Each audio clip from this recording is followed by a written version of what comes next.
y 2 de la mañana. Espero que me puedan escuchar bien.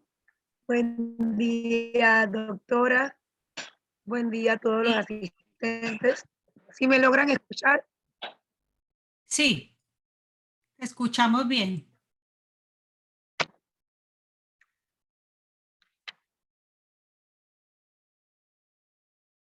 Sí, creo que está mejor. Bueno, nada, en el marco de este mes que es tan importante para tantos pacientes, deseamos hacer esta charla acerca del cannabis medicinal. Y bueno, me presento, mi nombre es Natalie Harris. Yo soy actualmente la presidenta de la Federación de Enfermedades Raras de Panamá. También soy la presidenta de la Asociación Panameña de Lupus y también soy paciente de lupus eritematoso sistémico. Encuentro y siento un gran compromiso al pertenecer a estas asociaciones, porque creo que al final del día el paciente necesita estar informado, versado de todo lo que necesita para tener una mejor calidad de vida. Y para hablarnos un poquito de la federación, según la Organización Mundial de la Salud se declara que existen 7,000 enfermedades raras.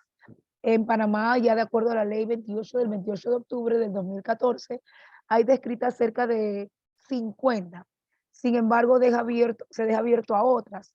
Y bueno, ante las necesidades de salud, el diagnóstico, la atención por especialistas y medicamentos, nace por ende la Federación REDER, la Red de Enfermedades Raras de Panamá. Nuestra misión, sensibilizar, orientar y apoyar a aquellas personas con enfermedades raras o huérfanas, como les dicen, porque no encuentran en un grupo en donde estar. Y son enfermedades que son poco frecuentes, entonces por ende el diagnóstico es más difícil, lo que necesitemos para poder llevar esa mejor calidad de vida es un poquito más difícil de conseguir. Y bueno, con acciones e incidencias en las políticas públicas, de manera que cuenten con una atención integral de salud. Esa es nuestra misión.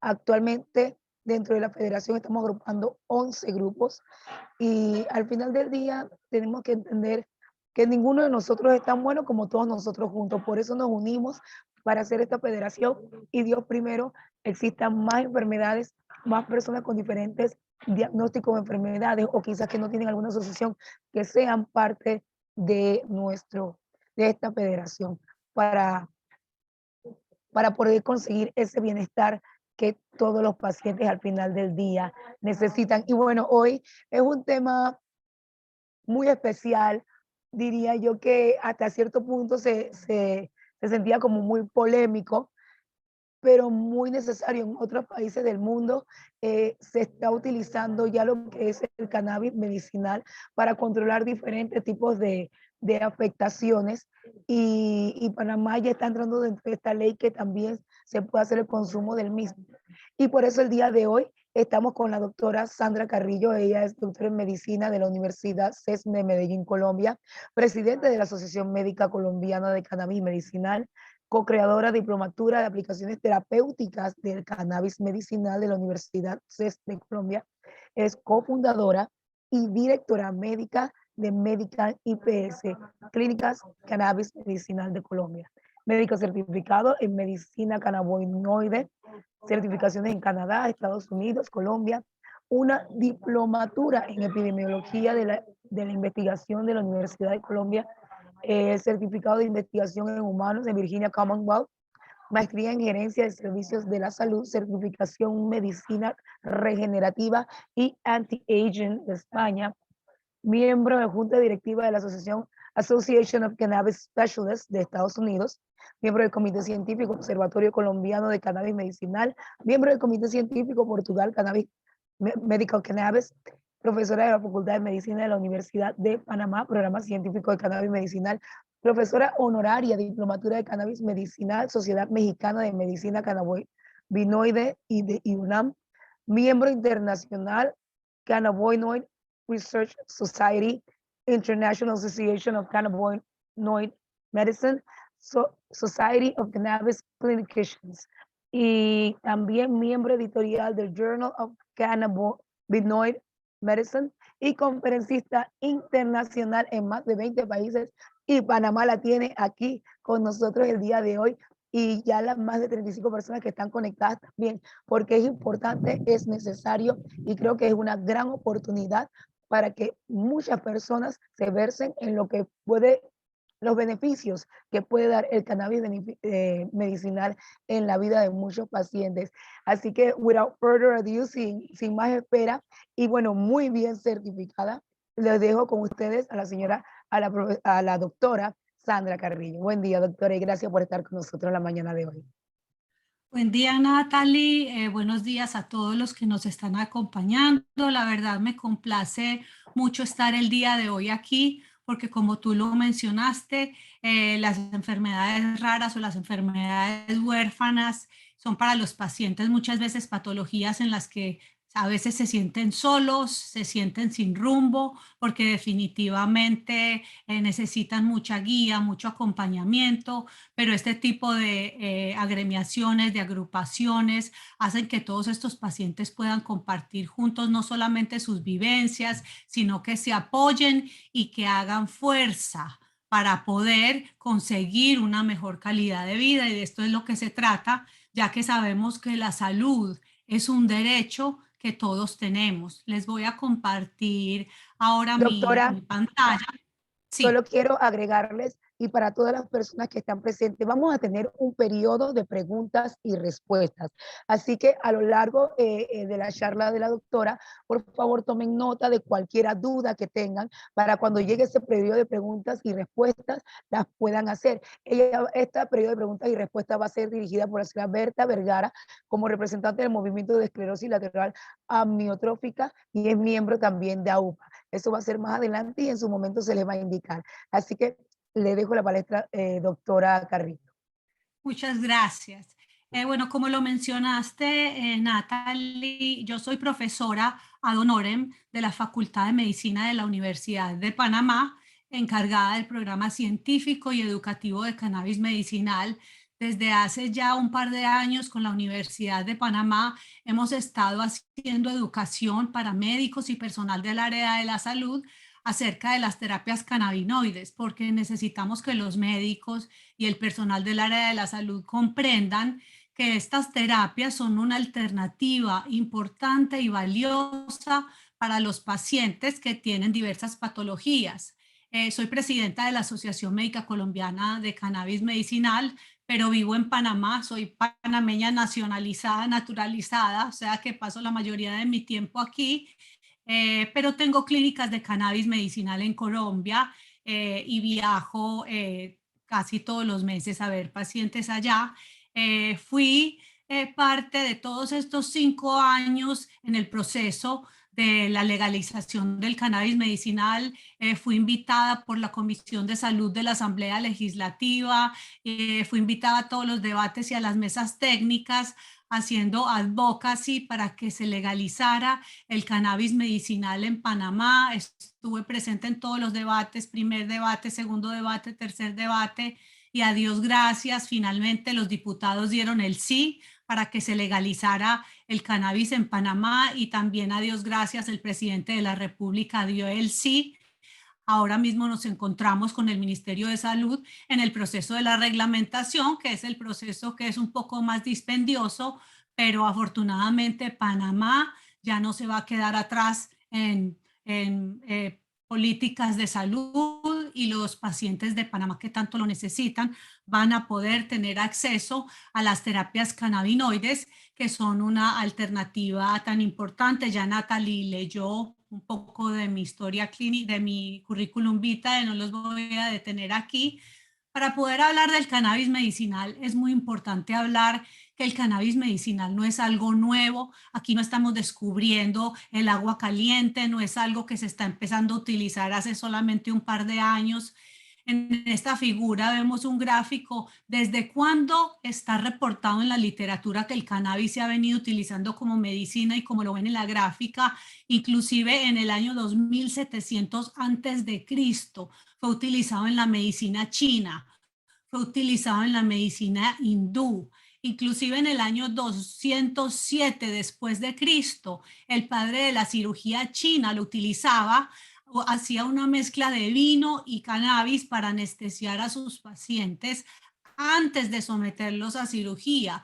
Tenemos inclusive en el año 1000 después de Cristo el famoso médico persa Avicena, que escribió uno de los tratados de medicina más importantes, que es el Tratado de Medicina de Avicena, y en este tratado se reportan cuáles son los beneficios que tiene el cannabis y cómo en ese entonces se utilizaba para tratar diferentes dolencias como la gota, el edema y diferentes tipos de patologías. Fue hasta 1839 donde el doctor irlandés William O'Shaughnessy trajo el cannabis a Occidente, después de que él lo observó por muchos años en la India y en diferentes países de Asia. Lo trajo para ser utilizado en Oriente y se empezó a utilizar, se vendía lo que se llama over the counter, se vendía en las farmacias sin ningún tipo de restricción. Lastimosamente en el año de 1937, por motivos más bien de índole racial y de índole comercial, se dio el Marijuana Tax Act y fue donde se prohibió el uso del cannabis como medicina. Y esto inclusive se hizo a pesar de que la Academia Americana de Medicina no estaba de acuerdo. Afortunadamente, científicos a través del mundo y alrededor del mundo inquietos se quedaron estudiando la molécula de las moléculas de la planta del cannabis, y tenemos este profesor de Israel, el profesor Rafael Mechulam, quien en 1964 descubrió la molécula del THC. En 1888 se descubrieron los receptores de los cannabinoides. En el 2011 Israel fue el primer país en legalizar el cannabis con fines medicinales y con fines de investigación. Luego siguió Canadá en el 2016 y de aquí en adelante lo que hemos visto es historia. Hay más de 51 países a nivel mundial que han legalizado el cannabis como medicina. Hay varios estados en Estados Unidos que también han legalizado el cannabis como medicina. Aquí vemos cómo en el siglo XX había más de 100 escritos médicos que hablaban de las bondades del cannabis como medicina y cómo se vendía en diferentes presentaciones, y vemos cómo se dio la prohibición gracias al señor Harry Anslinger, que en 1937 prohibió la utilización del cannabis como medicina, y esto se dio más por motivos raciales y por motivos comerciales más que por motivos médicos. Estas eran las presentaciones que encontrábamos hace muchos años en las farmacias, y aquí vemos diferentes tipos de presentaciones, tinturas, aceites. Entonces vemos que no estamos hablando de algo nuevo. Para hablar del cannabis medicinal es muy importante hablar que tenemos un sistema dentro de nuestro cuerpo que se llama el sistema endocannabinoide. Ese sistema es un sistema que está compuesto por receptores, enzimas y endocannabinoides que están preparados para recibir esas sustancias que vienen ya sea de la planta o que las produce nuestro propio cuerpo. Este sistema endocannabinoide está encargado de realizar el equilibrio y el balance de muchas funciones en nuestro organismo. Es un sistema muy completo, pero es un sistema muy complejo. Aquí, como lo vemos, tenemos receptores cannabinoides en diferentes partes del cuerpo. Tenemos receptores CB1 y CB2 que se acoplan a ligandos, que los ligandos son la anandamida y el 2-AG, que son los más estudiados, aunque hay muchos más. O sea que nuestro cuerpo produce endocannabinoides. Endo quiere decir que nuestro propio cuerpo los produce. El endocannabinoide es el que se parece a el cannabinoide que viene de la planta del cannabis, que lo llamaremos fitocannabinoide porque viene de la planta. Nuestro cuerpo, todos los seres humanos, los vertebrados, estamos equipados con un sistema endocannabinoide desde el momento en que nacemos, y tenemos todos estos receptores para recibir los endocannabinoides, que son los que produce nuestro cuerpo, o los fitocannabinoides, que son los que vienen de la planta del cannabis. tenemos los receptores aquí como se ve en la figura que se acoplan a esos endocannabinoides y tenemos enzimas y diferentes mecanismos por los cuales se degradan y se producen estos endocannabinoides. No me voy a detener aquí porque esta es una parte ya muy técnica, pero es un sistema de señalización retrógrada que se encarga de mantener la homeostasis. Homeostasis quiere decir equilibrio en el cuerpo. En esta gráfica se ve cómo tenemos receptores CB1 en diferentes partes del cuerpo, principalmente en el cerebro y en el sistema nervioso central. Y tenemos receptores CB2 en la parte del sistema hematopoyético o del sistema inmunológico. Y es aquí donde vemos por qué en ciertas enfermedades autoinmunes los cannabinoides tienen alguna utilidad. Podemos ver aquí cómo los receptores cannabinoides están representados en diferentes órganos del cuerpo. Aquí vemos, hay receptores CB1 y CB2 en el cerebro, en la médula espinal. Tenemos receptores CB1 y CB2 en el corazón, en el hígado, en el páncreas. CB1 en el sistema reproductivo. Tenemos hasta receptores CB2 en la piel, tenemos receptores CB1 y CB2 en los pulmones. Esta gráfica lo describe muy bien. El cuerpo tiene receptores para los endocannabinoides, que son los que produce nuestro propio cuerpo de manera natural, pero también receptores para los fitocannabinoides, que son los que nos proporciona la planta del cannabis. Aquí vemos que aparte de los receptores CB1 y CB2, existen muchos otros receptores dentro del cuerpo que interactúan con estos endocannabinoides, que son los que produce nuestro cuerpo, y con los fitocannabinoides, que son los que vienen de la planta del cannabis. Y es por eso que yo les digo que la planta del cannabis es una planta muy completa, pero muy compleja a la vez. ¿Por qué? Porque interactúa con muchos receptores en diferentes niveles del cuerpo. Por eso es que no podemos trivializar el uso de los cannabinoides. Hay que utilizarlo con respeto y, como estamos hablando que es medicina, debe ser recetado por un médico.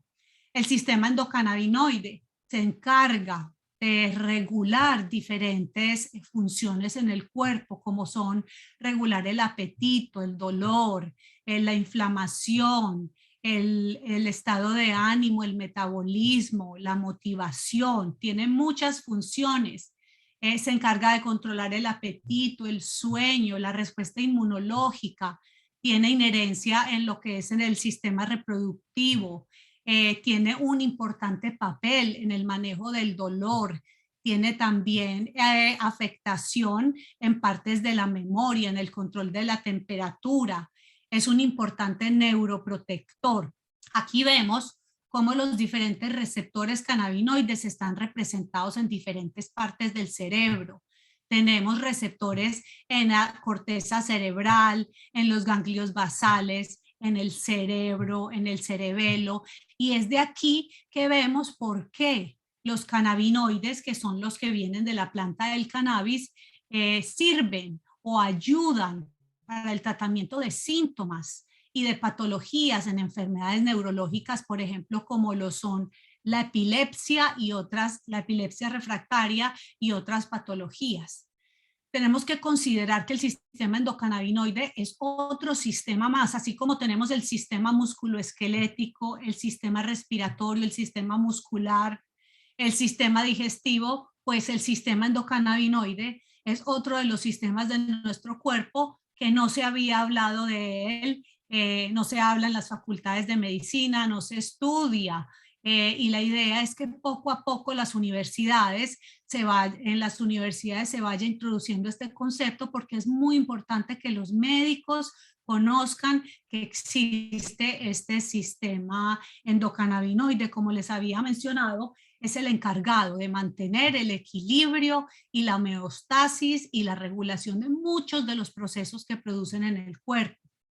¿Cómo cómo trabaja el cannabis? Es muy importante, como les había explicado. Tenemos los endocannabinoides en esta gráfica, los que se producen en nuestro propio cuerpo, en el cerebro, acá, en la figura, en la parte izquierda, tenemos los fitocannabinoides, que son los derivados de la planta. Ya ustedes habrán oído mencionar el THC, el CBD o el cannabidiol y otros muchos cannabinoides. Y tenemos cannabinoides sintéticos. Los sintéticos son los que no provienen de la planta, sino que son sintetizados en un laboratorio. Todos estos se unen a receptores cannabinoides y ejercen sus diferentes funciones. Como les mencionaba, la planta del cannabis es una planta muy completa, pero es muy compleja. Se ha descrito que la planta del cannabis tiene más de 1000 compuestos y todos estos compuestos, cada uno puede interactuar en alguna parte del organismo. Hablando solamente de los fitocannabinoides de la planta, tenemos diferentes. Los únicos que hay no son solamente el CBD y el THC. Tenemos más de 150 fitocannabinoides. Tenemos el CBN, el CBC, el CBDA. Tenemos muchos otros cannabinoides que actualmente se encuentran en estudio, pero los que han sido más estudiados hasta hoy han sido el CBD o el cannabidiol y el THC o delta 9 tetrahidrocannabinol. Aparte de los cannabinoides, la planta del cannabis tiene terpenos, como lo son el pineno, el lilalón, el mirceno, que también tienen propiedades medicinales, tienen flavonoides y tienen muchos otros componentes. Como les decía, aquí tenemos las diferentes partes donde el cuerpo tiene receptores cannabinoides que están listos para recibir esos endocannabinoides del cuerpo o los fitocannabinoides que produce la planta del cannabis. Vamos a hablar un poquito de lo que es el CBD y el THC, no me voy a detener mucho. Es importante saber que el CBD o el cannabidiol afecta la actividad de un número significativo de receptores en el organismo. Afecta canales iónicos, afecta enzimas, interactúa con diferentes cannabinoides, pero tiene propiedades antiinflamatorias, analgésicas, antieméticas, antipsicóticas, ansiolíticas, y uno de los que se ha utilizado mucho más es por sus propiedades anticonvulsivantes en los pacientes que tienen epilepsias refractarias. Aquí vemos cómo funcionan los cannabinoides y vemos esta gráfica tan complicada y simplemente les quiero resumir. Y aquí ven dónde está el CBD y todas esas flechitas muestran los diferentes receptores en los que el CBD actúa, receptores vaniloides, receptores PPAR, canales de calcio, receptores TRBP, la FA. Tenemos diferentes receptores también para el THC, para los otros cannabinoides.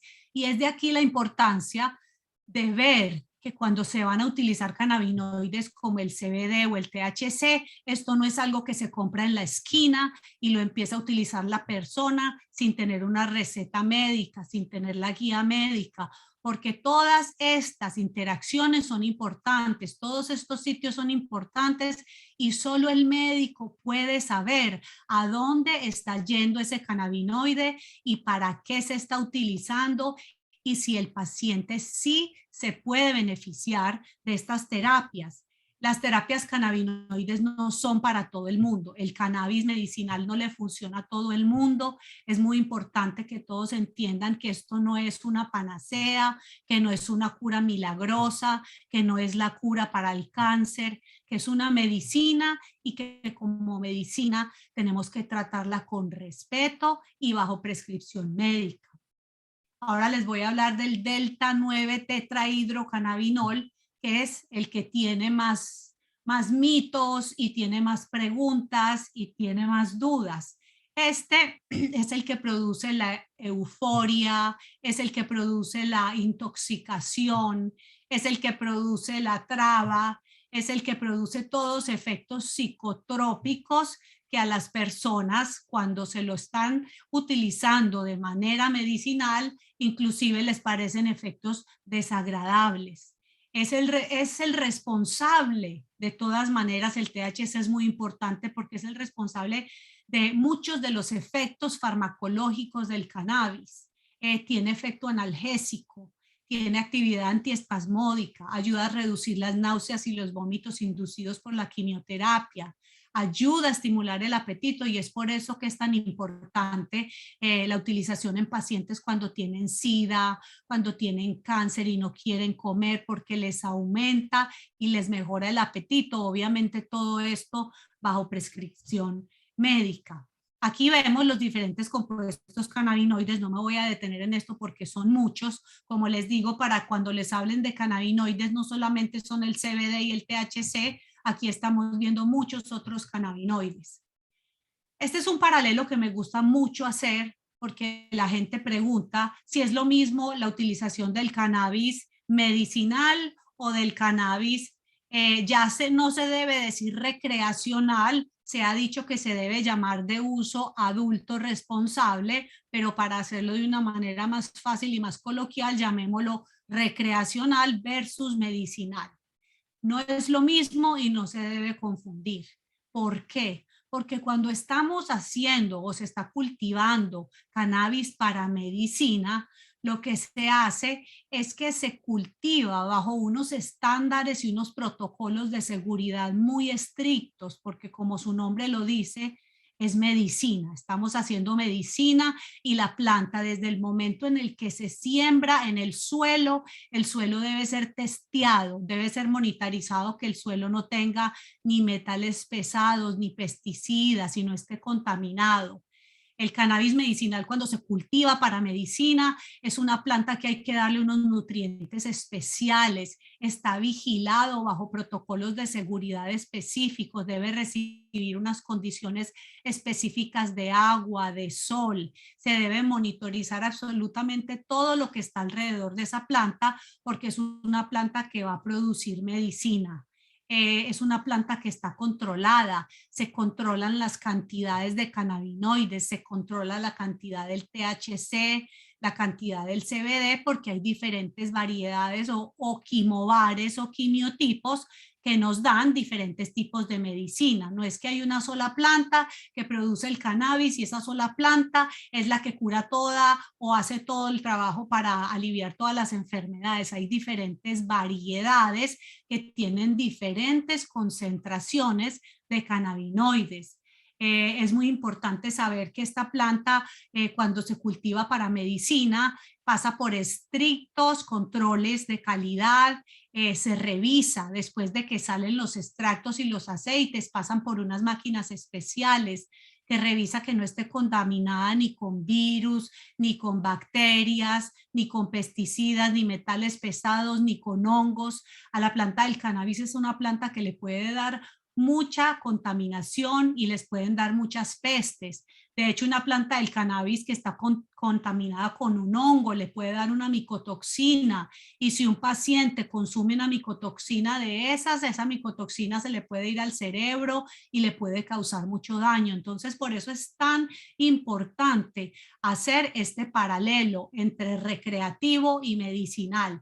Medicinal, estamos produciendo medicina bajo protocolos de seguridad, altos estándares de calidad y es una medicina que antes de llegar al paciente ha sido verificada y monitorizada por el Ministerio de Salud y testeada para que no tenga contaminantes y para que tenga las cantidades exactas de los cannabinoides y de todos los productos que debe tener para consumo de tratamiento de pacientes. Diferente cuando ya vamos a hablar del cultivo del cannabis para uso adulto o uso recreativo. Este es un cannabis que no pasa por ningún tipo de control, que lo cultivan en cualquier parte, nadie se está fijando en qué tierra lo cultivaron, nadie se fija si se contaminó, si le dieron hongos, si le dieron bacterias. Aparte de eso, el que se cultiva para uso recreativo lo cultivan con cantidades altísimas de THC. A ellos no les interesa el CBD porque el CBD no produce ese efecto de intoxicación. El CBD no droga a la gente, es el THC. Entonces las plantas que se cultivan para el uso recreativo son plantas con cantidades muy altas de THC y el THC es el psicotrópico, es el adictivo que si no se controla y si no se monitoriza bajo estrictas medidas médicas, pues puede producir efectos secundarios. Aparte de eso, que el uso recreativo, cuando lo cultivan es para fumarlo. Sabemos que fumar no es una vía de administración médica, porque al fumar se producen pirógenos, se producen productos de combustión que pueden ser tóxicos para los pulmones. Entonces, el hecho de fumar cannabis es malo para la salud. Número uno, por el hecho de fumar, porque fumar es malo para los pulmones, produce irritación bronquial.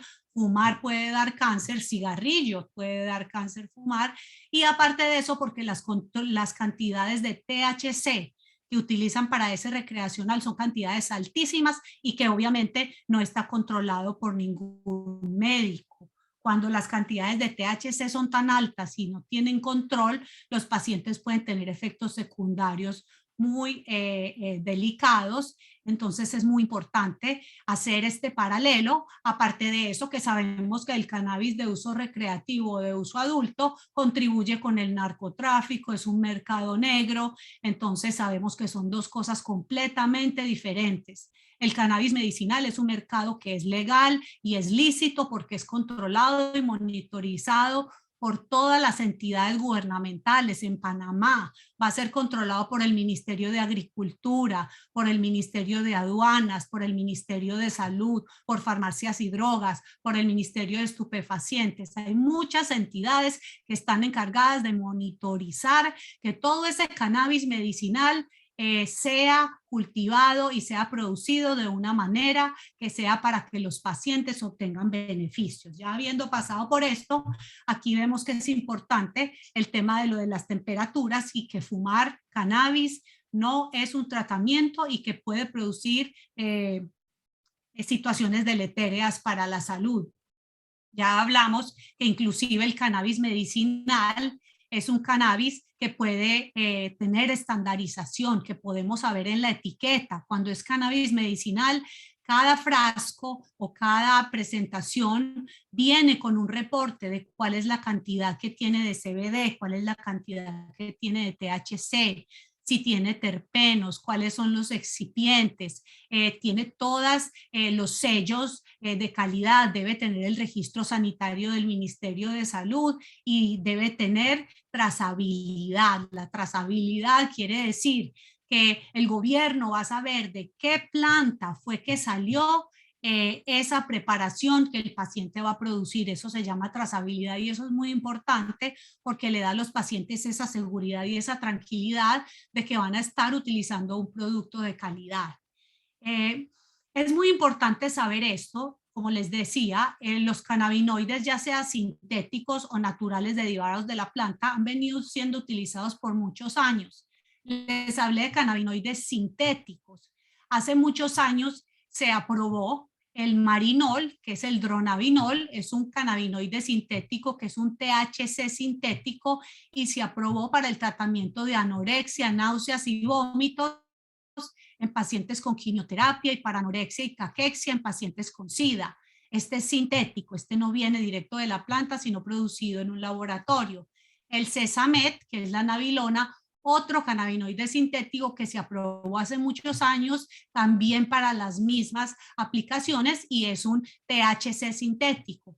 Pero tenemos dos cannabinoides o dos preparaciones, una que es el Sativex, que es derivado de la planta del cannabis y fue aprobado por la EMA. La EMA es la entidad de Europa que es como la FDA que se encarga de regular los productos. La EMA aprobó el Sativex, que es derivado del cannabis y es una composición de CBD y THC, y la aprobó para la utilización en pacientes con esclerosis múltiple que tienen espasticidad, espasmos, dolor y alteraciones del sueño.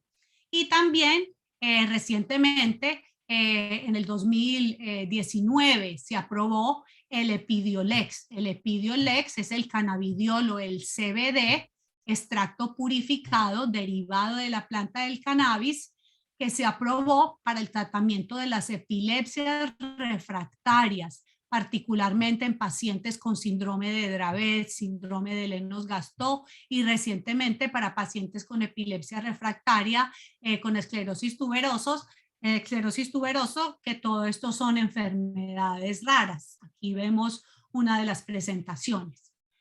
Ahora para hablar en qué patologías y a quiénes les sirve el cannabis medicinal, a quiénes les funciona, a quiénes lo pueden utilizar y a quiénes no. Nosotros como médicos tenemos la obligación de tratar a nuestros pacientes basados en la evidencia científica, porque hay un principio como médico que tenemos que se llama primum non nocere. Quiere decir, primero no hacer daño. Nuestra obligación es ayudar a nuestros pacientes, pero sin hacerles daño. Y es a través de la evidencia científica que los médicos nos sentimos respaldados para poder tratar a un paciente con un medicamento sabiendo que no le vamos a hacer daño. Hay niveles de evidencia científica que nos permite decir, este medicamento tiene buena evidencia científica y lo puedo tratar en mi paciente para no hacerle daño. Los niveles de evidencia científica, como lo ven en esta pirámide, el nivel más alto de evidencia científica o el gold standard son las revisiones sistemáticas. La revisión sistemática son revisiones de muchos estudios randomizados controlados en donde se estudió el uso de un medicamento, su seguridad, su efectividad y que funcionó para pacientes. Luego sigue estudios randomizados controlados, luego estudios cohortes, reporte de casos y opinión de expertos.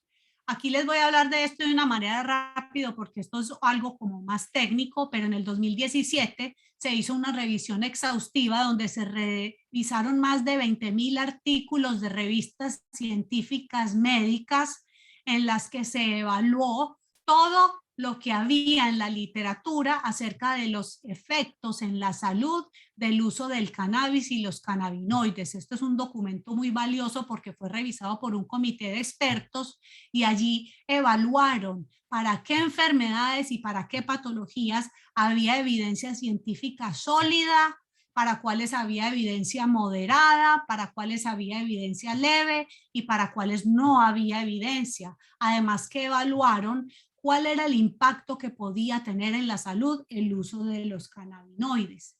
En esta revisión ellos encontraron evidencia sólida y concluyente de que los cannabinoides son útiles en el tratamiento de enfermedades como lo son el dolor crónico en adultos. Ahora vamos a hablar del tema del dolor crónico, como antiemético para controlar las náuseas y vómito inducidos por la quimioterapia, para la espasticidad en pacientes con esclerosis múltiple y para la epilepsia resistente al tratamiento en pacientes pediátricos, aunque también se está utilizando en adultos. En esta revisión encontraron también que había evidencia moderada de que los cannabinoides tenían un efecto para el tratamiento de pacientes en la mejoría de calidad de sueño, sobre todo en pacientes que sufrían de apnea del sueño, dolor crónico, fibromialgia y otras enfermedades. Pero encontraron evidencia limitada del efecto de los cannabinoides y del cannabis en el tratamiento de ansiedad, del apetito, del síndrome de estrés postraumático, del síndrome de Tourette. Y encontraron muy poca evidencia de que los cannabinoides servían para el tratamiento de adicciones, desórdenes neurodegenerativos, síndrome de intestino irritable y tratamiento de cáncer. Esto fue una publicación que se hizo en el 2017, como ya estamos al 2022, esto ha avanzado mucho y muchas de esas patologías donde ustedes ven ahí que había muy poca evidencia científica o no había evidencia científica, se ha ido dando más evidencia científica. Esta es un área muy dinámica. Todos los días, afortunadamente, científicos alrededor del mundo están investigando acerca del cannabis medicinal y se hacen nuevas publicaciones donde se encuentran aplicaciones nuevas de las terapias cannabinoides para diferentes patologías. Yo les voy a mostrar unos artículos rapidito de lo que son publicaciones en revistas serias, journal de medicina muy respetados, donde se habla de la utilización en estas patologías donde les conté que hay evidencia sólida. Una de ellas fue publicación en el New England Journal of Medicine, donde se habla, este es un estudio randomizado, placebo controlado, doble ciego, donde se habla de la utilidad del cannabidiol, o sea, del CBD, en el tratamiento de epilepsias refractarias en pacientes con síndrome de Dravet. En estos estudios encontraron que esos pacientes se les disminuyeron las convulsiones hasta en un 50%. Tenemos que tener en cuenta que esto es epilepsia refractaria. Refractaria quiere decir que son pacientes que ya el neurólogo les ha tratado y les ha dado más de 2 y 3 medicamentos y no les ha funcionado. No quiere decir que un paciente convulsiona por primera vez y entonces vamos a darle cannabis de una vez, porque no es así. El cannabis no es un tratamiento de primera línea. El cannabis es un tratamiento que se utiliza cuando ya otros tratamientos no han funcionado. Y en el caso de la epilepsia refractaria, esa discreción del neurólogo, quien decide si le empieza el cannabidiol al paciente o no, porque de todas maneras, como les decía, esto puede tener efectos secundarios. Recordemos que un paciente con una epilepsia refractaria es un paciente que viene tomando 2 y 3 y hasta 4 medicamentos, y el cannabidiol puede tener interacciones medicamentosas y puede tener efectos adversos. Entonces, si el médico no es el que lo receta, si el médico no es el que lo está monitorizando, podemos hacer que ese paciente tenga un efecto secundario. Hay efectos adversos, por ejemplo, con los pacientes que están tomando clobazam. Entonces, es importante dejar ese mensaje, que no es que un paciente convulsionó por primera vez y vamos a darle cannabis, no. Es el neurólogo quien toma la decisión si es una epilepsia refractaria, que ya se le intentaron otros medicamentos y el neurólogo decide introducir las terapias cannabinoides. Aquí tenemos otro estudio también donde se habla de la utilización de extractos ricos de cannabis versus extractos purificados, y se demostró que los extractos ricos de planta completa tuvieron muy buen resultado versus los extractos que son purificados. Esto ya es un estudio que no me voy a detener mucho en él. Otra de las patologías de las que las hablé, para la que hay muy buena evidencia científica, es para la esclerosis múltiple. Esta fue publicada en el 2018 y es una revisión sistemática. Les hablaba que las revisiones sistemáticas son el gol estándar de la investigación, o sea que nos da como médico esa certeza y seguridad que ha sido un medicamento que ha sido estudiado en diferentes países bajo diferentes protocolos. Y la conclusión de este estudio dice que los cannabinoides, en este caso una preparación de CBD más THC, le proporcionó a los pacientes con esclerosis múltiple mejoría en la espasticidad. Entonces, otro estudio importante, hablando también de las náuseas y vómito inducidas por la quimioterapia. Este es otro estudio publicado en el British Journal de Farmacología. Noten aquí que yo no estoy hablando de doctor Google ni de lo primero que me encontré en internet, porque en internet uno puede encontrar de todo y puede encontrar hasta que el cannabis cura el cáncer, lo cual no es cierto. Como médicos tenemos la responsabilidad de ir a publicaciones científicas que han sido revisadas por pares y artículos que tengan validez científica y que tienen que cumplir con ciertos estándares.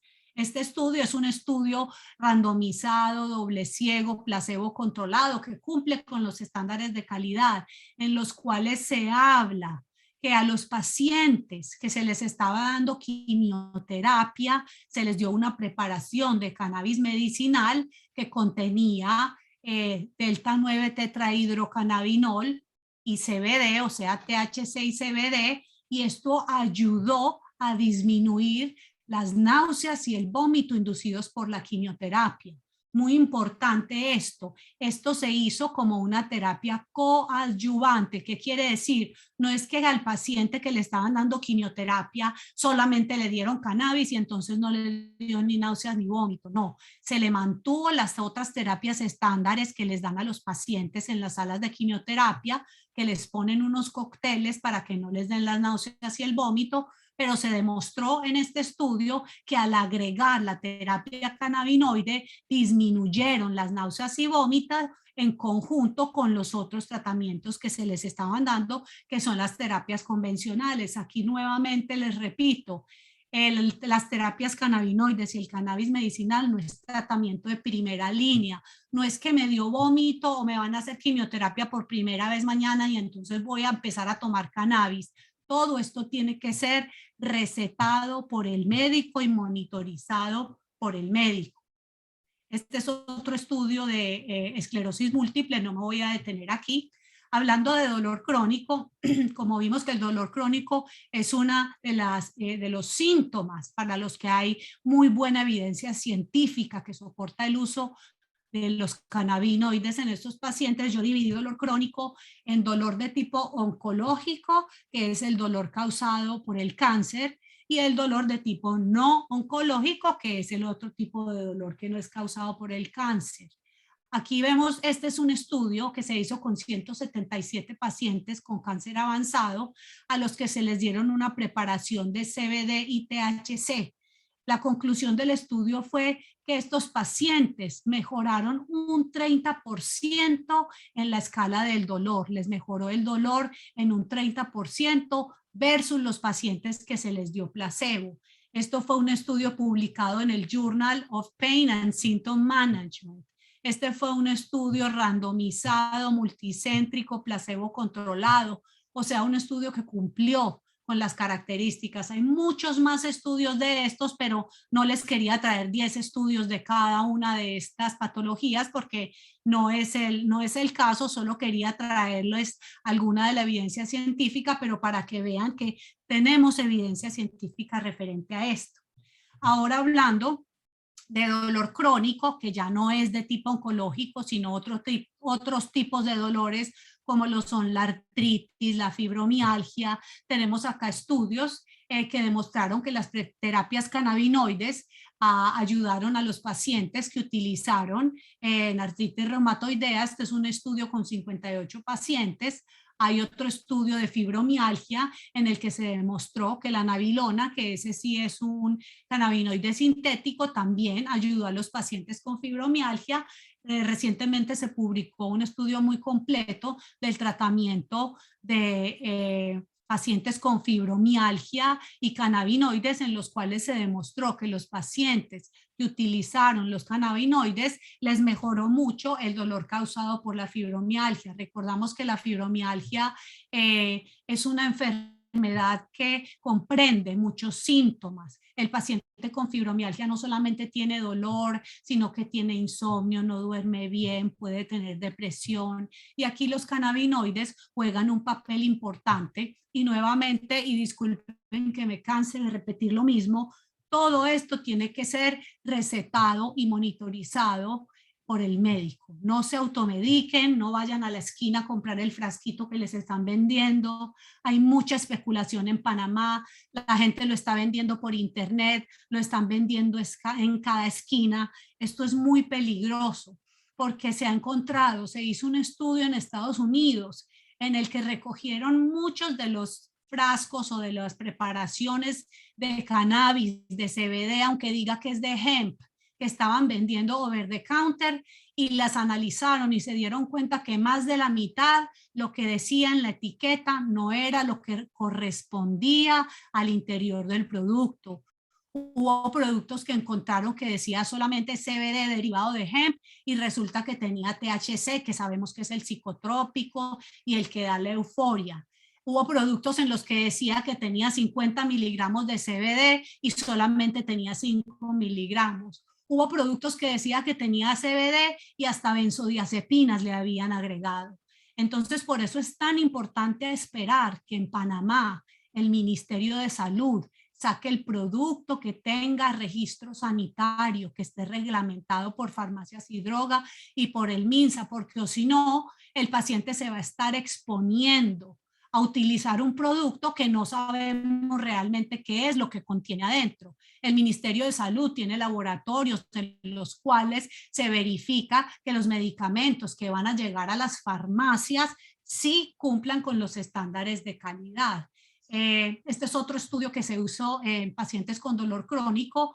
Evaluaron 1,000 pacientes, la mayoría fueron mujeres, y encontraron que aproximadamente un tercio de los pacientes que empezaron a tomar el cannabis medicinal para tratamiento de dolor permanecieron en el tratamiento por 6 meses. ¿Qué quiere decir eso? Que los efectos secundarios que presentaron fueron mínimos. Algo muy importante con el cannabis medicinal y que lo mencionaba Natalie desde el principio, y es algo en lo que yo encuentro un valor muy grande, es la mejoría de la calidad de vida, porque aquí no estamos hablando de que nosotros como médicos no tratamos una patología, nosotros no tratamos un síntoma, nosotros tratamos un paciente y un paciente es un todo. Al mejorarle la calidad de vida al paciente, no solamente le mejoramos la calidad de vida a ese paciente, le mejoramos la calidad de vida a su familia. Un niño que tiene una epilepsia refractaria, un niño que convulsiona 300 veces, 20, 30 veces al día. Es una mamá que tiene que estar en la casa todo el tiempo cuidando a ese niño. Es una mamá que no puede ir a trabajar. Es una mamá que no duerme bien. Es un hermanito que no puede tener la atención de su mamá porque está cuidando a un niño que está enfermo. Cuando, por ejemplo, logramos controlarle la epilepsia a estos niños, mejora la calidad de vida del núcleo familiar porque es un niño que al bajarle las convulsiones, la mamá va a poder hacer otras actividades, va a poder cuidar más a esos hermanitos, de repente va a poder ir a trabajar, es un ingreso más que va a tener la familia, es una mamá que va a poder dormir toda la noche.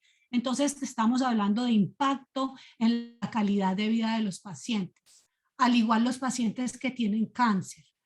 Como les decía y vuelvo y lo repito, el cannabis no cura el cáncer, no es una cura milagrosa y el que se los diga está mintiendo. No podemos aprovecharnos de la desesperación de los pacientes. El cannabis ayuda a mejorar ciertos síntomas en los pacientes con cáncer que no duermen bien. El cannabis les ayuda a dormir mejor. Los pacientes con cáncer no comen bien. El cannabis les ayuda a comer mejor, les ayuda con la ansiedad, les ayuda con el dolor. Pero nuevamente, todo esto tiene que ser monitorizado por el médico, porque recuerde, estamos hablando de pacientes enfermos. A un paciente enfermo, si le dan la dosis que no es o le dan el cannabis que no es, le pueden hacer un daño en vez de hacerle un beneficio. Entonces, esto es algo muy importante que tenemos que tener en cuenta. Noticias importantes si vemos cómo la ciencia va avanzando. Las guías de la Sociedad Canadiense del Dolor antes tenían a los cannabinoides como agente de cuarto línea, o sea que lo utilizaban en cuarto lugar. Ahora vemos acá en la gráfica, lo subieron como agente de tercera línea. Vamos avanzando. Algo muy importante, y esto se da mucho en Estados Unidos, es la crisis de opioides. Cada año en Estados Unidos mueren miles de personas por sobredosis de opioides. Muchas veces estas personas empiezan a utilizar los opioides por dolor o muchas veces utilizan los opioides como una droga, por drogadicción. En este estudio, que fue una revisión sistemática, se demostró que los pacientes que utilizaron cannabis medicinal al mismo tiempo que los opioides pudieron reducir la dosis de opioides hasta en un 64%. Eso es algo muy importante. ¿Por qué? Porque sabemos que los opioides que se les dan a los pacientes con cáncer, como la morfina y todas estas sustancias, pueden causar adicción. Aparte de la adicción, causan otros efectos secundarios como son estreñimiento, depresión, y hay protocolos actualmente establecidos para ir introduciéndole cannabis medicinal a los pacientes e ir bajándole las dosis de opioides poco a poco. De esa manera podemos evitar que haya tanta muerte por opioides y que los pacientes que utilizan opioides tengan tantos efectos secundarios. Obviamente, estos protocolos de reducción de opioides tienen que ser hechos por un médico. Los opioides no se pueden suspender súbitamente y decir, voy a suspender el opioide y voy a empezar a tratar con cannabis porque puede inclusive llegar a la muerte, porque hay una cosa que se llama síndrome de abstinencia. Tiene que ser un protocolo de desmonte de los opioides que solo los médicos saben cómo hacerlo. Entonces, esto es muy importante porque en Estados Unidos la utilización del cannabis medicinal ha ayudado mucho a disminuir esta crisis de opioides. Se ha demostrado inclusive en los estados de Estados Unidos donde se legalizó el cannabis medicinal, se ha reportado hasta un 25% menos de muerte por uso de opioides. Aquí vemos esta cifra del CDC de Estados Unidos del 2017, que en este año 47,000 personas murieron a causa de sobredosis de opioides. Entonces, el hecho de poder tener esta herramienta del cannabis medicinal utilizado adecuadamente por los médicos puede ayudar a estos pacientes. Inclusive aquí hay otros estudios que muestran que algunos pacientes que utilizaron cannabis medicinal pudieron empezar a disminuir el uso de otros medicamentos, como lo son las benzodiazepinas, algunos ansiolíticos, pero nuevamente, esto no quiere decir que es que yo quiero disminuir la benzodiazepina y la voy a suspender y empecé el cannabis. No, todo esto tiene que ser bajo la monitorización del médico. Hay que ir donde el médico, decirle al médico, explicarle, el médico es el que sabe cómo se va a reducir esos otros medicamentos, porque no se pueden suspender, se deben reducir poco a poco, y así se va introduciendo poco a poco el cannabis medicinal, porque si otros medicamentos se suspenden súbitamente, los efectos adversos pueden ser deletéreos. Ahora, hablando de los efectos y de algo de lo que se habla mucho, del cannabis sobre la salud. El año pasado, la American Heart Association, que es la asociación del corazón de los médicos del corazón en Estados Unidos, hizo un statement muy importante, porque ellos estaban muy preocupados porque estaban viendo que ya que en Estados Unidos se han legalizado en tantos estados el cannabis medicinal, empezaron a ver que de todas maneras el cannabis, particularmente el THC, el delta 9 tetrahidrocannabinol, tiene efectos sobre el sistema cardiovascular, entonces tiene que ser utilizado con mucho cuidado, y ellos hicieron este statement en el cual ellos reconocieron y dijeron que hay que tener cuidado porque el THC estimula el sistema nervioso simpático, puede aumentar la frecuencia cardíaca, o sea que puede dar taquicardia, puede aumentar la demanda del oxígeno del miocardio, y pacientes que tienen enfermedad isquémica descompensada pueden tener angina. Pero también hablaron que el CBD o el cannabidiol puede disminuir la frecuencia cardíaca, puede disminuir la presión arterial, puede mejorar la vasodilatación, y se reconoció que tiene un valor en reducir la inflamación. ¿Por qué este estudio es tan importante? Porque los médicos y todas las personas tienen que estar anuentes que así como los cannabinoides tienen muchos beneficios, también hay que tratarlos con respeto y con mucho cuidado. Y una de las contraindicaciones o de las poblaciones de riesgo importante, en estos casos, pacientes que tienen enfermedad cardíaca descompensada, no deben utilizar cannabis o no deben utilizar cannabinoides, particularmente el THC, que el THC es el que acelera el corazón.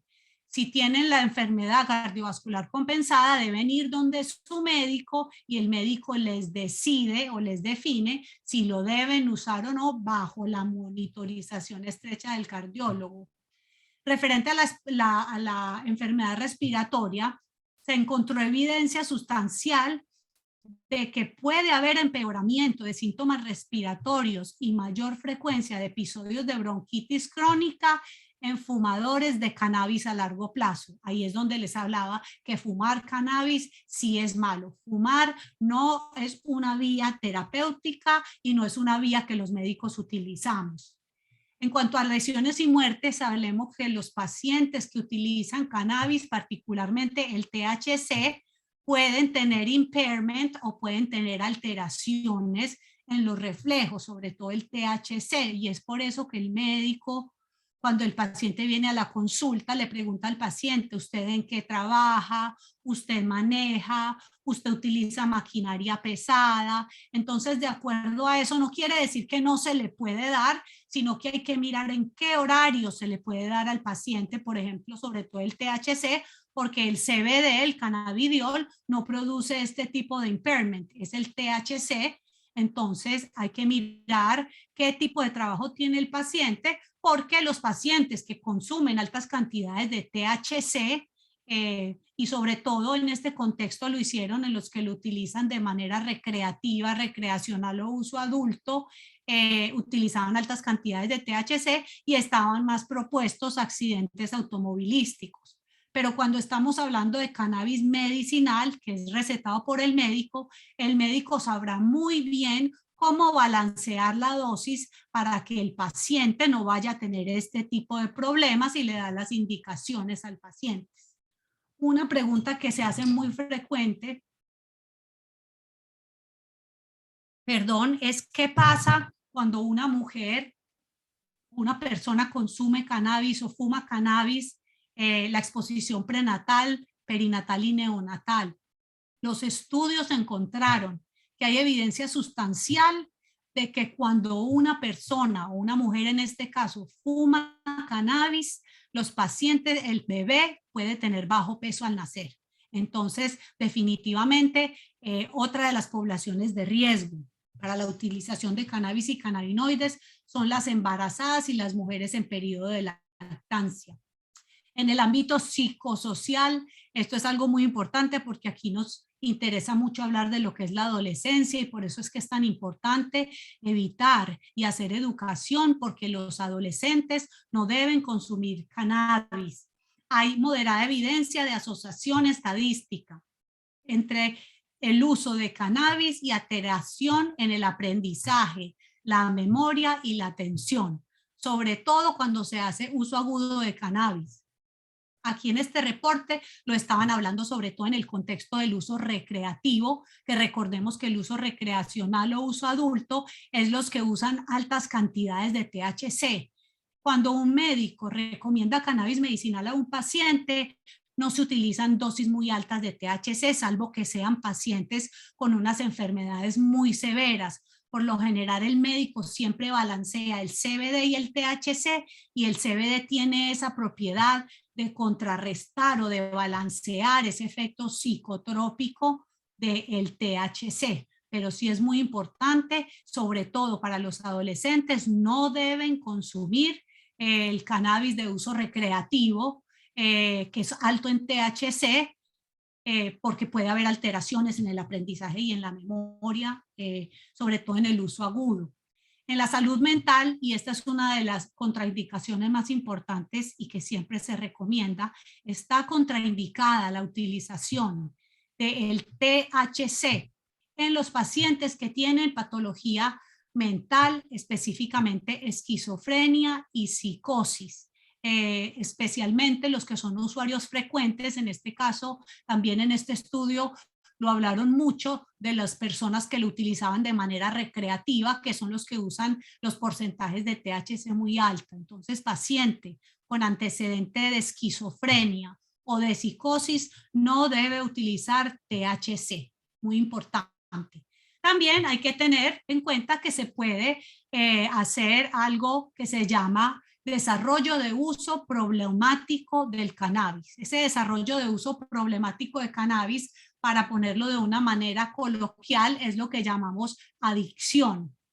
Se demostró en este estudio que hay sustancial evidencia de que el tratamiento estimulante de déficit de atención e hiperactividad durante la adolescencia no es un factor de riesgo para el desarrollo de uso problemático de cannabis, pero se demostró también que hay evidencia sustancial de que ser hombre, fumar cigarrillo son factores de riesgo para progresión a uso problemático.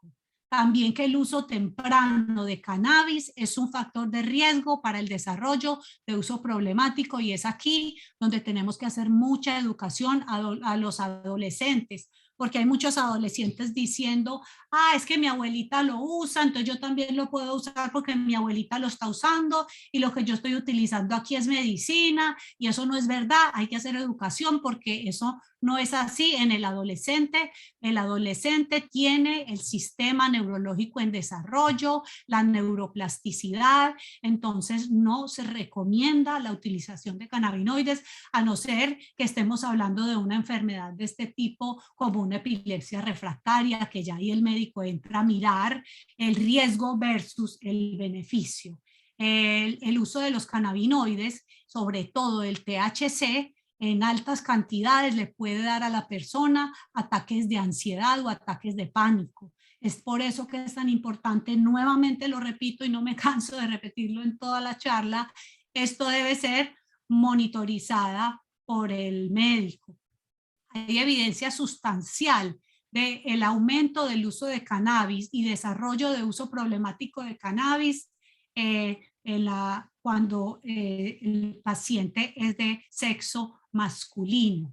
Hay evidencia de que el paciente que durante la adolescencia utiliza cannabis o un paciente que tiene comportamientos opuestos o que lo utiliza a temprana edad el alcohol o que usa nicotina a temprana edad o que ve a sus padres utilizando otras sustancias o pacientes de temprana edad que tienen bajo rendimiento escolar o que tienen comportamiento antisocial o que han sufrido abuso sexual infantil, estos pueden tener factores de riesgo para desarrollo de uso problemático de cannabis o lo que podemos llamar adicciones.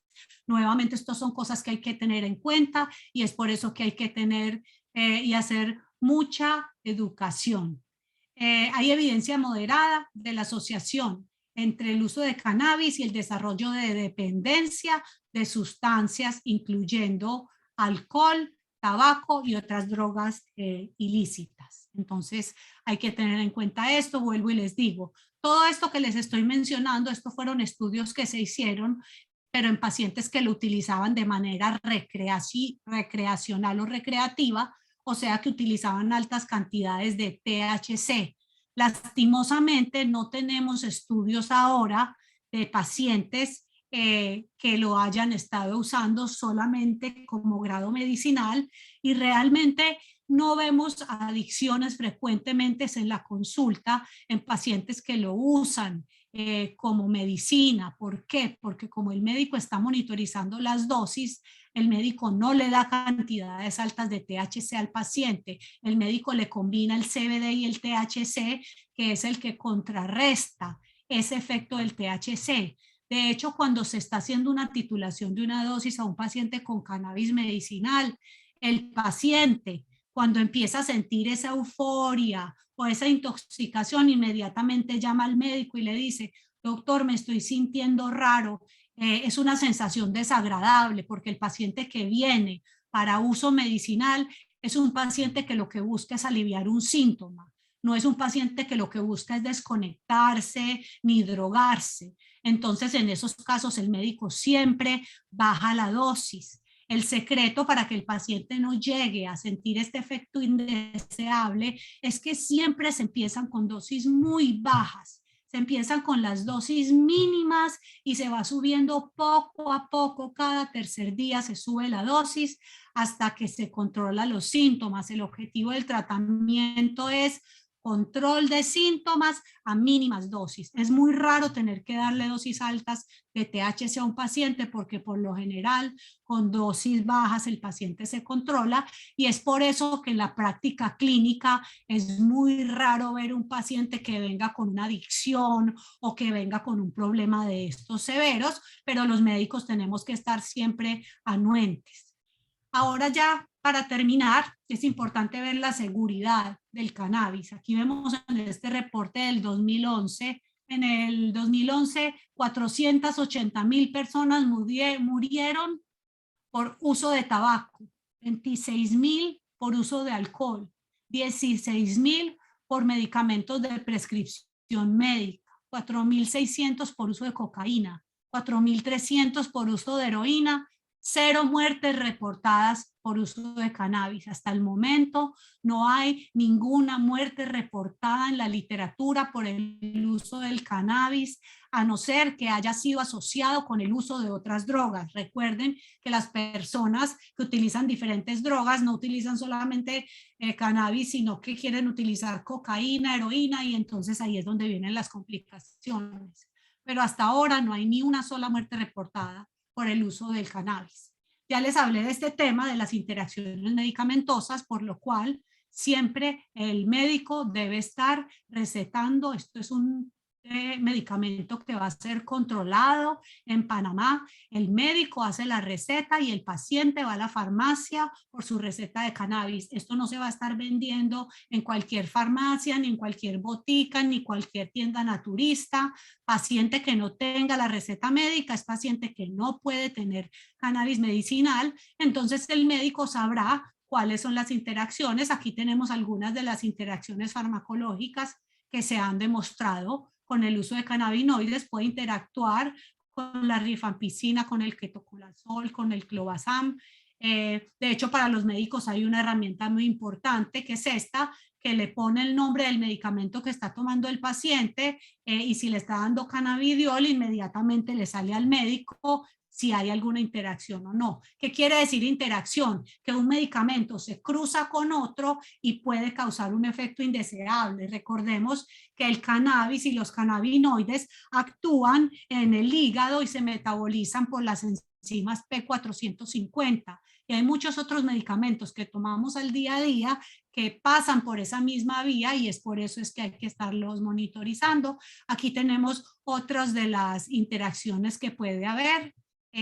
Más interacciones, no me voy a detener en esto, y tener en cuenta lo que son las poblaciones de riesgo que ya les había mencionado.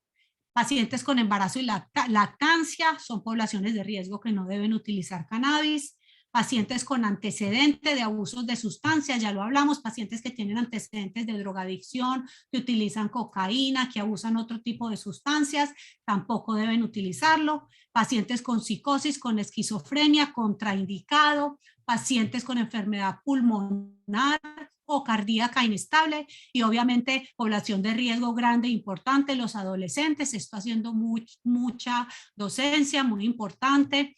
Efectos secundarios, el cannabis medicinal tiene efectos secundarios leves, como pueden ser boca seca, somnolencia, un poco de mareo, pero esos son efectos leves. Puede haber efectos severos, que ya pueden ser unos efectos que le puede dar al paciente taquicardia, le puede dar ataques de pánico, pero nuevamente, por lo general, la mayoría de los pacientes pueden experimentar con unas dosis controladas por el médico, lo que es la boca seca, que es lo que se presenta más frecuentemente, y un poco de somnolencia en algunos casos. Las terapias cannabinoides son unas terapias que son una alternativa muy importante y que deberían estar en el maletín de herramientas de todos los médicos. Aunque sea que no lo utilicen, el médico debe conocer qué es el sistema endocannabinoide, qué son los cannabinoides, porque siempre van a llegar los médicos preguntando, y tenemos esa obligación de poder orientar al paciente y de decirle para qué le sirve. Y nuevamente los dejo con esta idea. El cannabis medicinal no es una panacea, no es para todo el mundo, no le sirve a todo el mundo. Es una opción muy valiosa. Tiene evidencia científica para las patologías que les mencioné, pero no es que sirve para cualquier tipo de enfermedad. Hay que hacer mucha educación. Hay que considerar la edad de los pacientes y las enfermedades concomitantes o las enfermedades adyacentes que el paciente pueda tener, y debe cumplir el cannabis que vamos a utilizar con los estándares de calidad. En este caso, el Ministerio de Salud va a tener productos de muy buena calidad. Es importante siempre comenzar con dosis muy bajas, ir ajustando de acuerdo al caso. Hay pacientes que quedan solamente con la dosis mínima de 1 miligramo, 2 miligramos, ya se controlan los síntomas. Muy importante, la consulta del cannabis medicinal, lo van a ver, es una consulta que se demora, porque el paciente hay que evaluarlo, hay que interrogarlo, hay que hacerle una historia clínica completa, y el éxito de un tratamiento con cannabis medicinal va en el seguimiento. Hay que hacerle seguimiento al paciente cada tercer día. Hay que comunicarse con el paciente cada tercer día, porque cada tercer día uno evalúa cómo se siente el paciente, si mejoraron los síntomas, si presentó algún efecto secundario. y las dosis se van subiendo poco a poco. Nunca uno da una dosis alta de entrada porque ahí es donde le puede causar al paciente efectos secundarios y es por eso que se dice start slow, go slow and stay slow. Muchas veces menos es más. Hay personas que piensan que entre más dosis mejor les va a ir y eso no es así, porque el cannabis medicinal puede tener un efecto bifásico.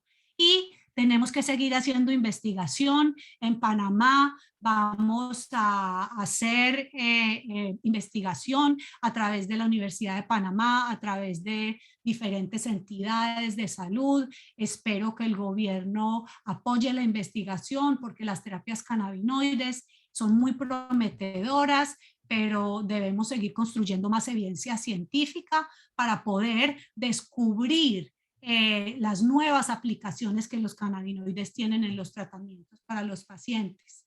Los quiero dejar con esta frase que me gusta mucho. Nada en la vida debe ser temido, solamente comprendido. Ahora es el momento de comprender más para temer menos.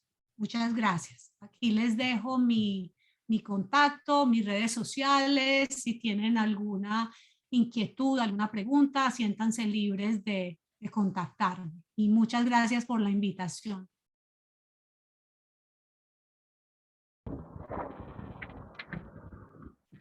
Hola, buenos días, doctora. Muchas gracias. Le voy a apoyar con lo que son las preguntas. Gracias por compartir sus datos porque varias personas lo han estado solicitando, incluso algunas asociaciones para ponerse en contacto con usted. La primera pregunta, nos están viendo desde Colombia, Panamá, Argentina y Ecuador, así que saludos para todos.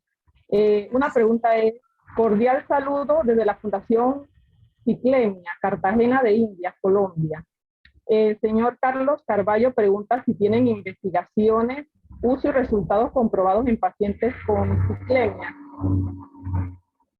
Con ciclemia. Ajá, anemia drepanocítica. Sí. Sí, bueno, lastimosamente actualmente no hay estudios.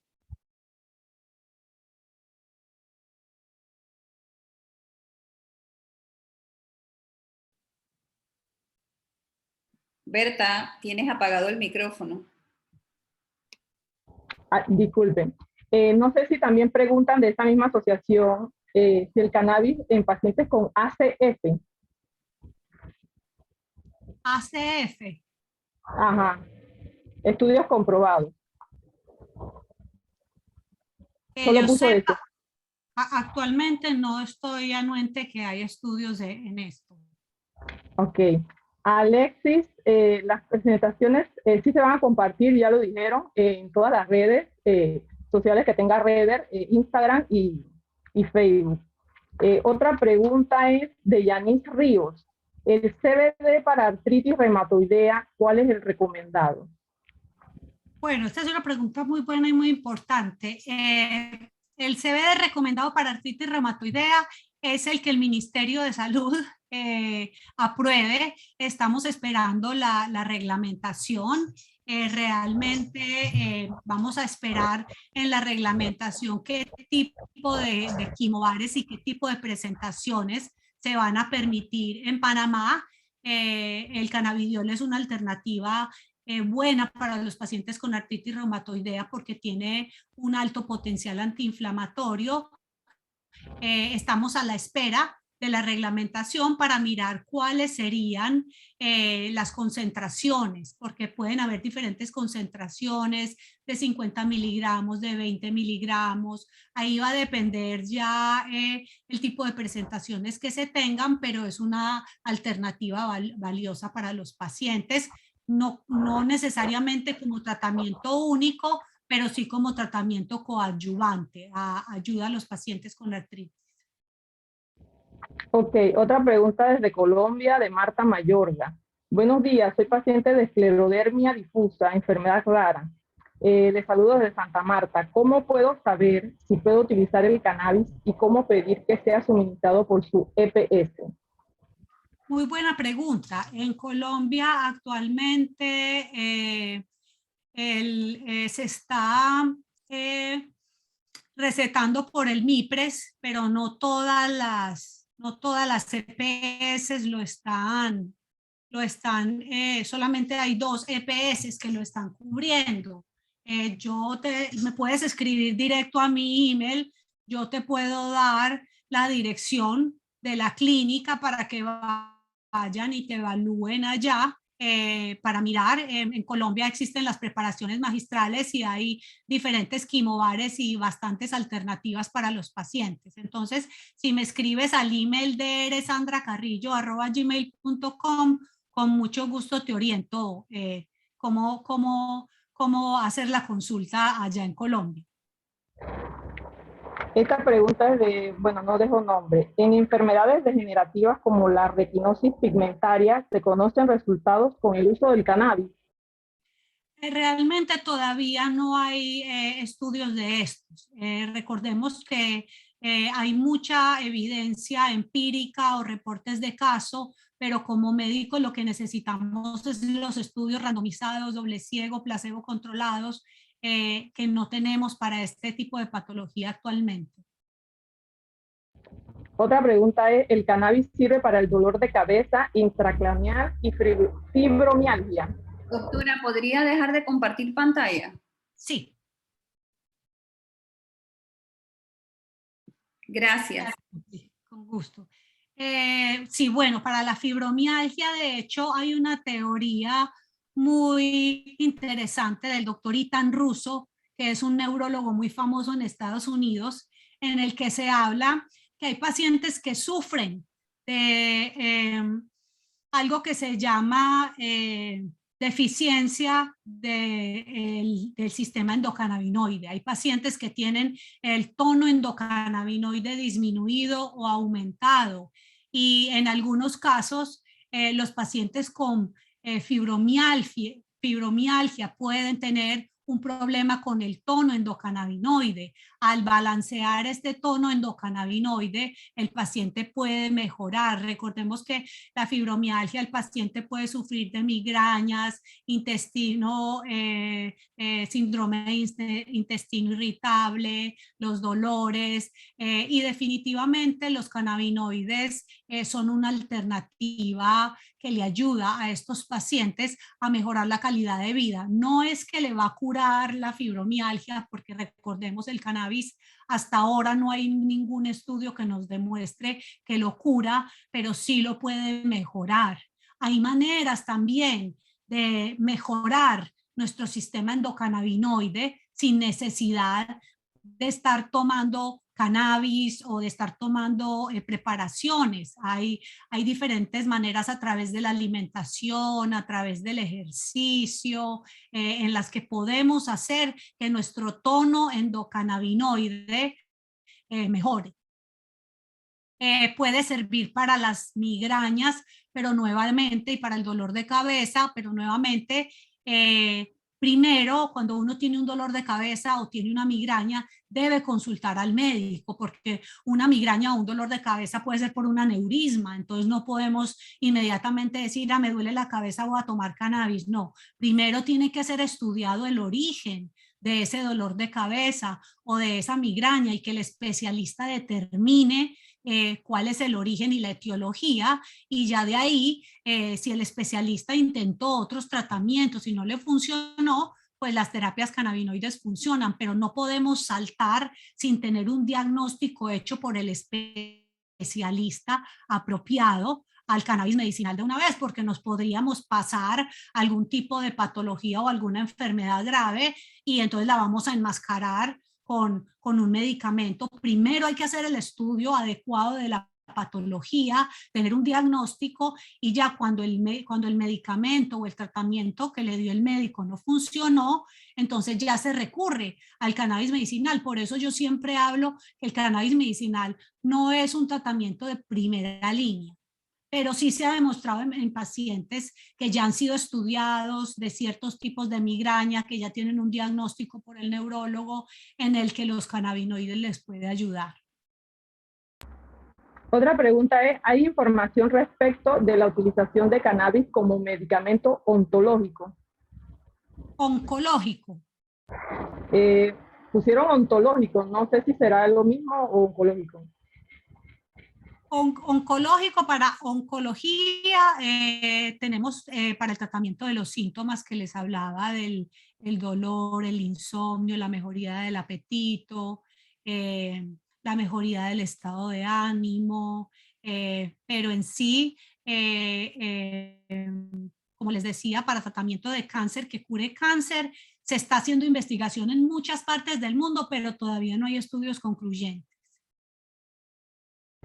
Ok, Distel Carrera desde Panamá le manda saludos. Pregunta, mi mamá tiene Parkinson y neuropatía cervical degenerativa. En el tratamiento de primera línea no le está funcionando. ¿Ella podría utilizar cannabis? Sí, bueno, mira, de hecho, en Parkinson se están haciendo ahora estudios muy interesantes a nivel mundial. Todavía no tenemos, como les decía, yo siempre me remito a la evidencia científica, que es lo que nos da a los médicos ese respaldo para decir tratar o no a un paciente. Hay muchos reportes de casos de pacientes, estudios observacionales. No tenemos estudios randomizados, placebo controlados o revisiones sistemáticas de Alzheimer, pero sí he visto casos en los que los pacientes mejoran. Nuevamente repito, todavía no está esa evidencia científica sólida, pero sí mejoran los pacientes con Alzheimer. Y de hecho, para el dolor neuropático, sí tenemos evidencia científica buena que los cannabinoides ayudan a los pacientes en el dolor neuropático. De hecho, les mostré que las guías canadienses del dolor que tienen de primera línea los gabapentinoides, luego los opioides, pusieron de tercera línea a los cannabinoides para el tratamiento de dolor neuropático. Entonces, en dolor neuropático tenemos buena evidencia. Otra pregunta, la señora Faustina Díaz de AP. Para pacientes con cáncer hematológico, ¿se puede utilizar? ¿Para cuál de estas y cuál tipo de cannabinoides podría utilizar?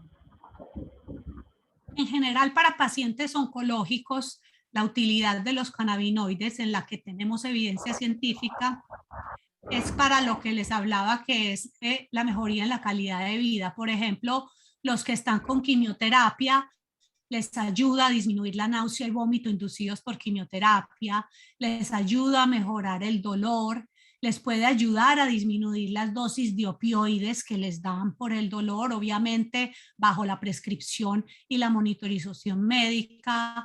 El paciente con cáncer es un paciente que no duerme bien, las terapias cannabinoides les pueden ayudar a dormir mejor, les pueden ayudar a mejorar también el apetito. Entonces, el cuidado paliativo y en oncología, más que curativo, es paliativo, ayuda a los pacientes a mejorar su calidad de vida. Doctora, y ella misma pregunta, aquí en Panamá, ¿por dónde va la implementación de la ley? Esa es una pregunta muy buena. Pues he sido testigo de que el Ministerio de Salud está trabajando en la reglamentación. La reglamentación es un proceso muy dispendioso porque es el que lleva la letra chiquita de qué se hace, dónde se hace, cómo se hace. Yo fui parte de una de las mesas técnicas de la reglamentación y sé que el Ministerio de Salud están trabajando en eso.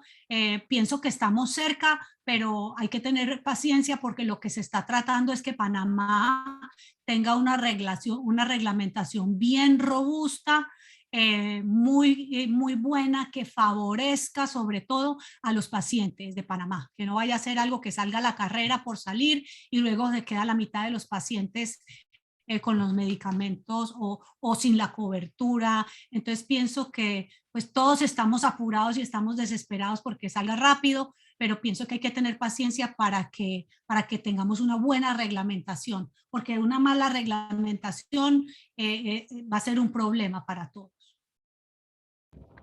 Bueno, Mary nos pregunta que ella tiene diagnóstico de cáncer de ovario, es de Bogotá. Famisanar tiene convenio con Serénica Clínica del Dolor y allí me suministran el cannabis para sobrellevar la quimioterapia. ¿En las EPS tienen alguna línea de atención que es alternativo? Esa es una buena noticia. De hecho, sabía, y por eso mencioné que en Colombia solamente hay 2 EPS que lo están cubriendo. Una de ellas es Famisanar y se está haciendo a través de MIPRES. Yo personalmente he estado luchando y en conversaciones para que las otras EPS cubran las terapias cannabinoides, porque en este momento salió un comunicado que dice que es obligación del gobierno de Colombia cubrir las terapias cannabinoides para los pacientes, pero estamos esperando a ver para que cubran la farmacia magistral, las formulaciones magistrales, porque por ahora la cobertura está muy incipiente y está muy poca. Afortunadamente, Mary está en Bogotá, que es donde está Famisanar, que es de las únicas EPS que está cubriendo las terapias cannabinoides. La señora Emma nos hace 2 preguntas. ¿Qué médicos podrían prescribir lo que es el cannabis medicinal y si la Universidad de Panamá los va a certificar?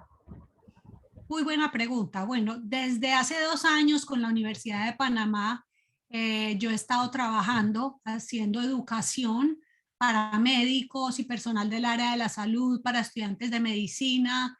Desde hace 2 años, de hecho, hemos estado preparando una diplomatura para poder entrenar a los médicos y al personal del área de la salud. La idea es poder certificar a los médicos, pues porque a través de la educación de los médicos es que vamos a poder lograr que los médicos se sientan confiados en recetar las terapias cannabinoides. Entonces estamos trabajando en eso para poder que los panameños y que los médicos lo puedan recetar. En este momento, ¿quiénes lo van a recetar?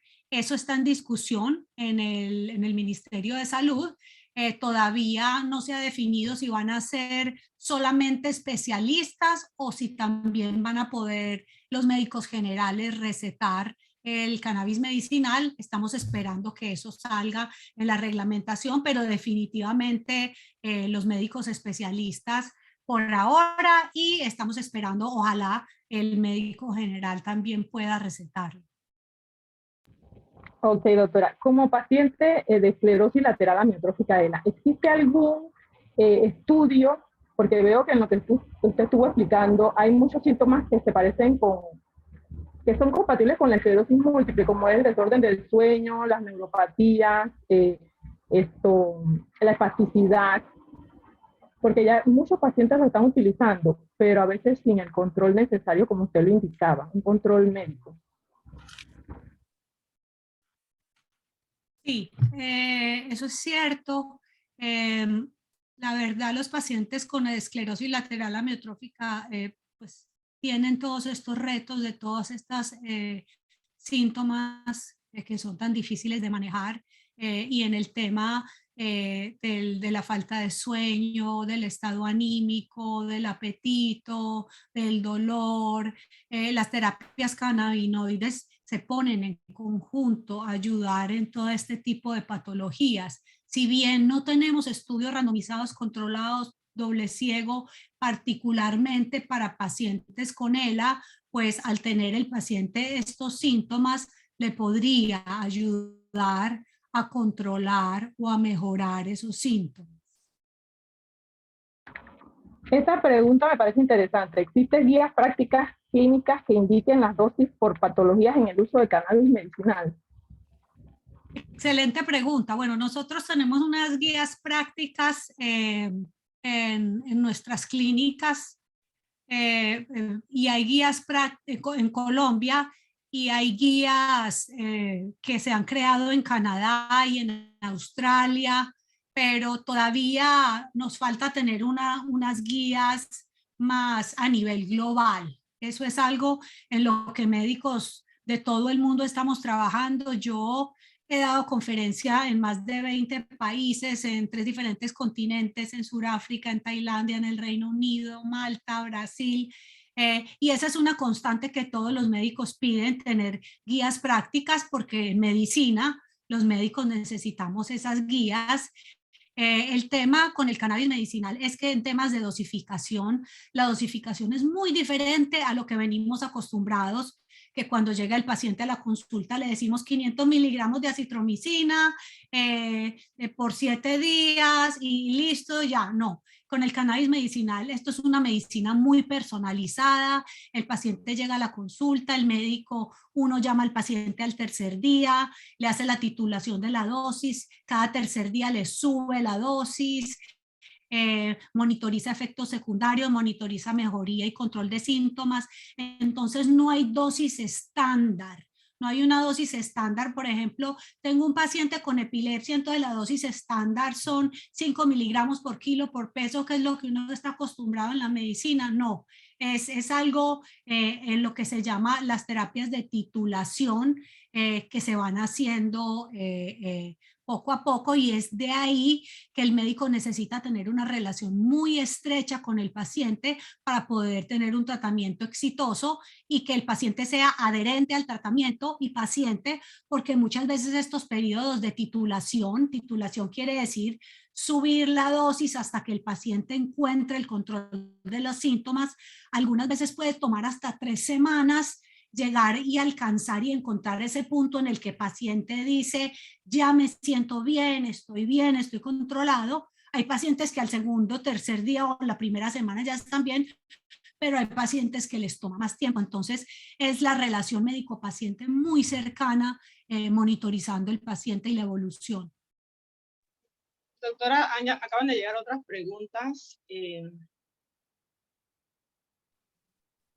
Ya le indico. Carmen Gutiérrez, buenos días. ¿Todos los médicos están en la capacidad de usar esta terapia o habrá un permiso especial para que capaciten a profundidad en su utilización? Muy buena pregunta. Yo pienso que los médicos deben estar capacitados, tienen que estar capacitados porque el sistema endocannabinoide es un sistema muy complejo. La semana pasada yo di una charla, se dio una charla del sistema endocannabinoide y muchos médicos de todas las especialidades, psiquiatras, neurólogos, cardiólogos, me decían, esto es demasiado complicado. Entonces, siento que uno como médico responsable se tiene que entrenar, porque como les mostré un poquito por encima, los cannabinoides actúan a nivel de muchos receptores, de muchos canales iónicos, interactúan en diferentes partes del cuerpo. Entonces hay que conocer muy bien a dónde van esos cannabinoides, qué es lo que estamos buscando, riesgo, evaluar siempre el riesgo-beneficio de la utilización del tratamiento. Entonces la respuesta es sí, los médicos deben ser entrenados, deben ser certificados, y pienso que como médicos todos somos muy responsables y no nos vamos a poner a recetar algo que no conocemos. Entonces sí, es algo que va a haber capacitación y va a haber educación, como todo en medicina y como todos los médicos en Panamá. Sé que son muy académicos y muy responsables.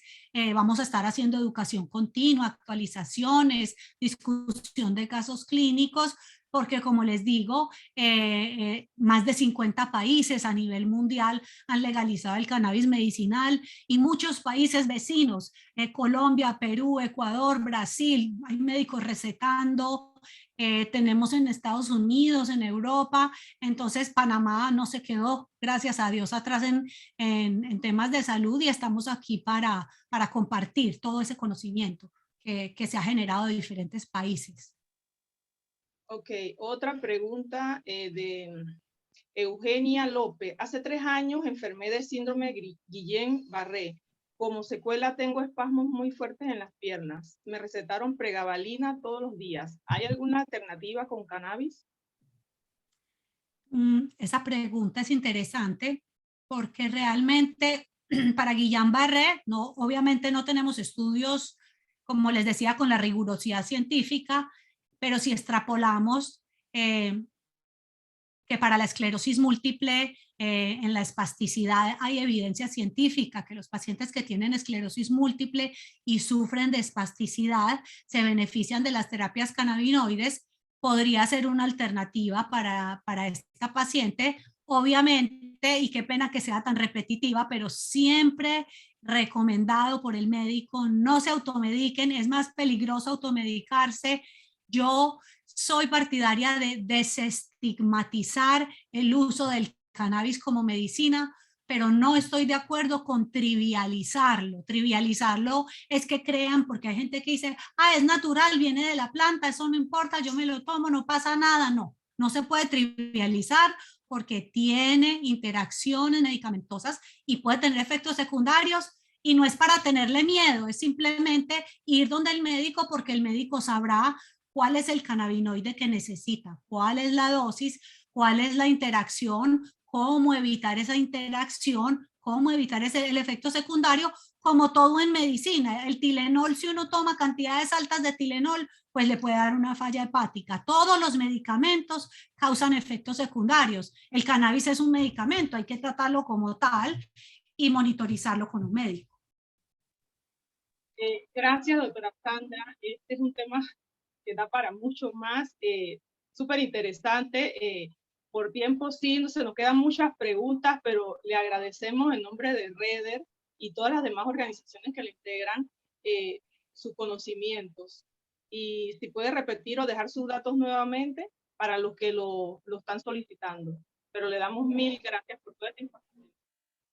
Claro que sí, muchas gracias. Muchas gracias a todos por la invitación, y la verdad que esto es algo de educación continua. Tenemos que seguir hablando del tema, tenemos que seguir educando, porque la educación es la clave para la desestigmatización del uso del cannabis medicinal. Y como les decía, siempre consulten al médico, no se automediquen, no estén comprando productos en la calle, porque están vendiendo, la gente se está aprovechando de la necesidad y del dolor de los demás, y están vendiendo productos que están contaminados, que no cumplen con los estándares de calidad.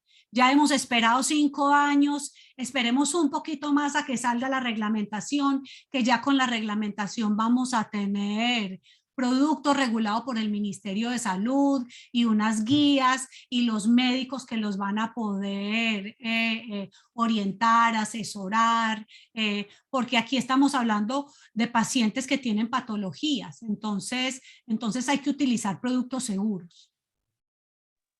Muchas gracias, doctora, por su participación y a todos los que asistieron. Se estará compartiendo los videos posteriormente. Hasta luego. Muchas gracias.